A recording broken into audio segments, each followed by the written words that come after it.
Inflation has been close to the 2% target since last summer.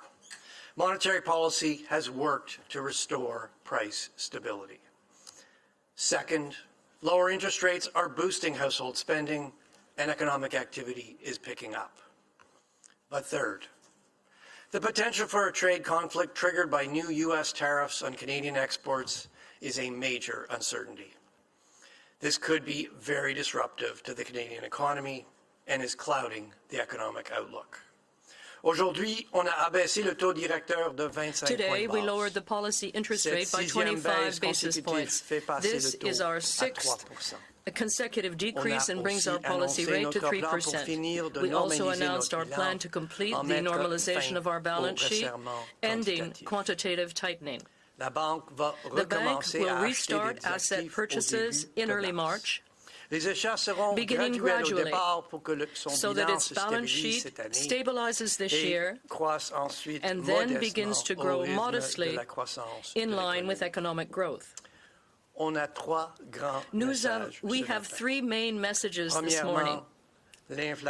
First, inflation has been close to the 2% target since last summer.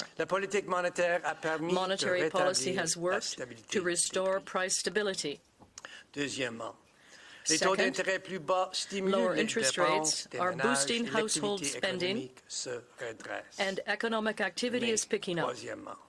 And third, the potential for a trade conflict triggered by new U.S. tariffs on Canadian exports is a major uncertainty at this time.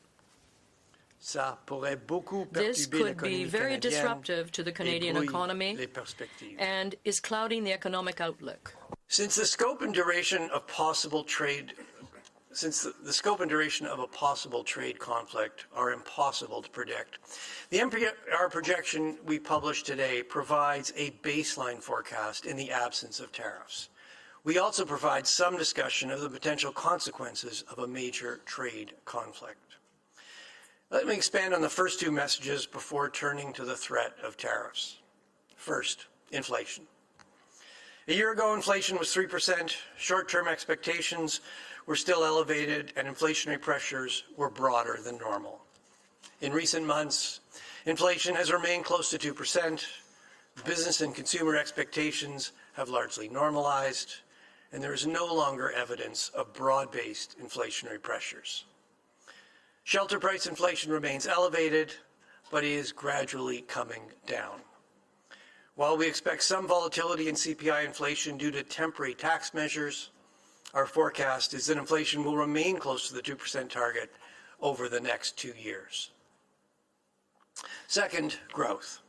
There are signs economic activity is gaining momentum as past interest rate cuts work their way through the economy. Lower borrowing costs are boosting activity in the housing market, as well as spending on big-ticket items like automobiles. The pickup in household spending is starting to broaden to other consumer items and is projected to strengthen further. Business investment has been weak, but is forecast to increase gradually. And the outlook for exports is being supported by new export capacity for oil and gas. Employment has strengthened in recent months, but with job creation having lagged labor force growth for more than a year, the labor market remains soft. The unemployment rate was 6.7% in December, and wage pressures, which have proven sticky, are showing some signs of easing. The bank forecasts GDP growth will strengthen from 1.3% in 2024 to 1.8% in 2025 and 2026. Growth in GDP per person is projected to pick up as lower interest rates and rising incomes support spending.